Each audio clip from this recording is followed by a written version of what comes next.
And I want to begin by reminding you, if you're not familiar with it, a remarkable piece of philosophic reflection by perhaps the greatest German philosopher ever. His name was Hegel, Hegel.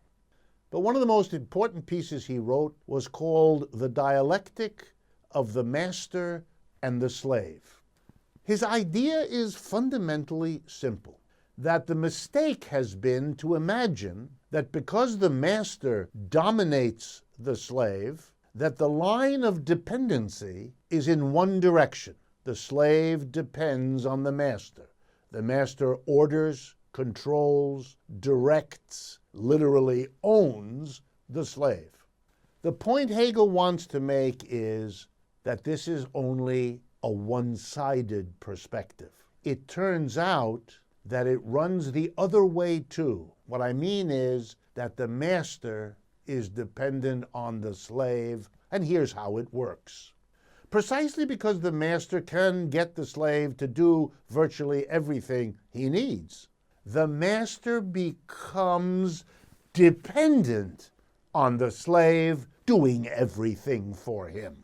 And thereby, the very mastery of the slave makes the master the slave of the slave of his own dependence on the slave. The line of dependency runs both ways. The illusion of the master that he is in charge is smashed the minute the slave declares he's not gonna do it anymore. He refuses to continue to be a slave, whereupon the master discovers his dependence on the slave. And in that act of rebellion, the slave confronts what Hegel is teaching, that the dependence runs both ways, that the slave and the master are caught in a relationship they both depend on. Now, why do I talk about this? Because it gives us an insight into how capitalism works. The capitalist needs the worker, but the capitalist also dominates the worker. The capitalist decides whether the worker has a job or not. That's an enormous power. The capitalist pays the worker or not. The capitalist profits from the worker. The worker is dependent for income, for the work, for his or her position in the world, ability to feed their children. The dependence of the worker on the capitalist can appear to be one-sided, slavish in many respects, and many workers have felt that. And indeed, the capitalist acts in a dominating way towards the employee all the time. Capitalists are forever trying to replace workers with machines, to save having to pay the worker any wage by replacing the costly worker with a less costly computer, or a less costly, at least in the long run, robot. The capitalist is always, in a way, threatening the worker with unemployment by having the worker replaced with a machine.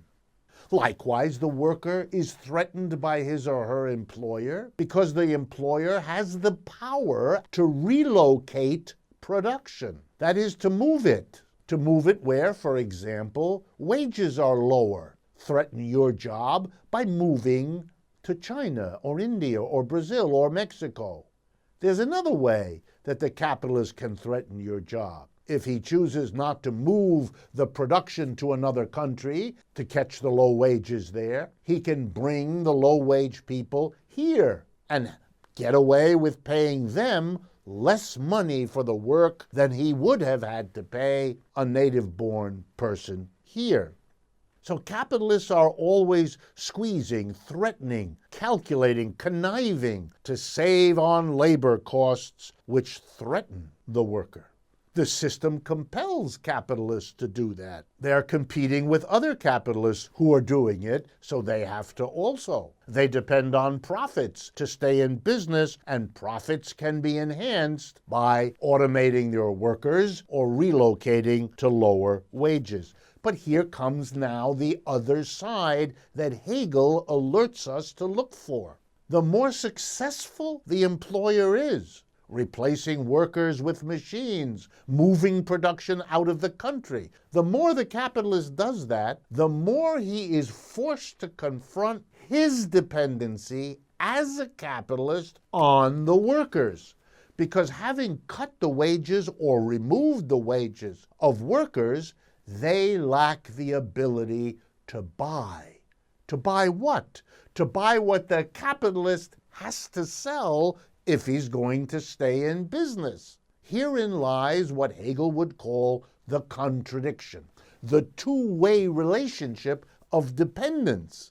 The worker depends on the capitalist, to be sure, like the slave depends on the master. But the reverse also holds. The capitalist depends on the worker. He depends on workers to produce whatever it is he has to sell, but he also depends on workers to buy what it is he has to sell. And if they cannot, or if they do not, then the capitalist is as destroyed as the master would be destroyed if the slaves were unable or unwilling to work.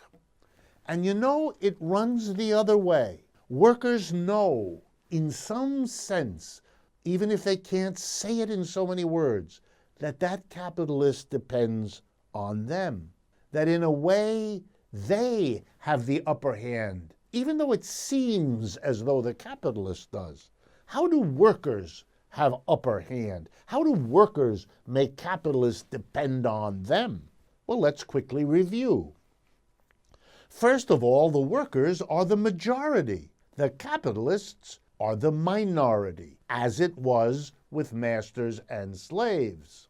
And workers long ago struggled to get universal suffrage, to be able to vote, to make political leadership, at least, subject to one person, one vote.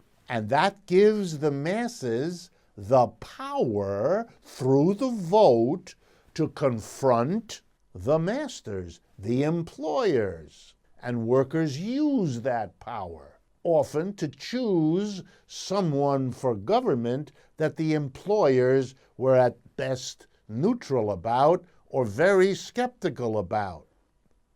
That's what the workers in England did when they voted to leave the European Union. And that's what many workers did in this country when they voted for Mr. Trump after the business establishment made it clear they were at best of mixed minds about him. Here's another way capitalists depend on workers. The vast bulk of the police and the army, the enforcers of the rules of capitalism, are working people. They are not themselves capitalists. And so the capitalists depend on the army functioning the way they want and the police functioning the way they want. And that's a dependence of the capitalist on the powers of enforcement that are workers. Here's another way workers reveal the dependence of the capitalist. They can go on strike. They can say to the capitalist, "We won't work. And you know what, Mr. Capitalist? If we don't work, you don't make any money. You don't make any profit. You depend on us for your survival." Rather like a master depends on the slave whom he has enslaved to do everything for that master. And then there's that last little item that historically needs to be included. Workers can sabotage the production process. And here the way to explain it is to give you the history of the word. Sabotage comes from the French word sabot, S-A-B-O-T. And that was the word for the wooden shoes that people in northern France and northern Europe used to wear. Some still do. And when workers were angry at their capitalist employers, they were known secretly and quietly to throw one of their wooden shoes into the machinery in the factory, and thereby to commit sabotage.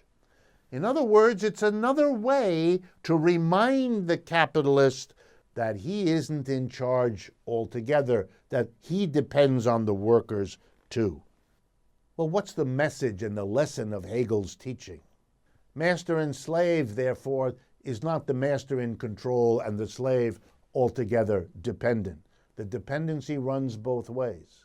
Between the lord and the serf in feudalism, and now between capitalist and worker, the same two-way dependency. Well, what happens in this system is that you have two choices. You can continue the endless conflict, the endless struggle, master trying in every way to dominate, control, and profit from the slave, and the slave finding ways to use the dependence of the master to relieve their suffering, to impose costs on the master. And the same back and forth between lord and serf, and the same back and forth between employer and employee. The struggle can last forever and take up your whole life. Or you can try to make a resolution, what Hegel would call a synthesis of the two opposites. Solve the problem of endless conflict between master and slave, lord and serf, capitalist employer and worker/employee by overcoming that relationship. And what that means in economics is a democratic worker cooperative. Make the workers both the employer and the employee. End the struggle between two groups, each dependent on and trying to overcome this dependency and not recognizing that they were locked into a relationship and that the escape from the dependency and the endless struggle requires fundamentally changing the relationship. That's why as far back as ancient slave society and throughout the history of feudalism and throughout the history of capitalism, human beings have tried to escape from those tensions, those oppositions, those contradictory struggles, to form cooperatives, to produce goods in a collective way that did not pit master, slave, lord, serf, employer, employee. They did it in religious orders, when nuns and monks would work collectively to produce what the nunnery or the monastery needed. Farmers did it in conditions where a collective effort struck them as making more sense than continuing in the endless struggle of the opposites. Hegel's teaching is a way to understand both what ails us in a conflict-ridden economic system and where the escape, the future, the better economic system lies. It lies with an overcoming of the contradictions that beleaguered slavery, feudalism, and capitalism. It lies with the democratization of a cooperative community organization of work, together with the same kind of democratic community organization of the residential neighborhoods and communities where we live.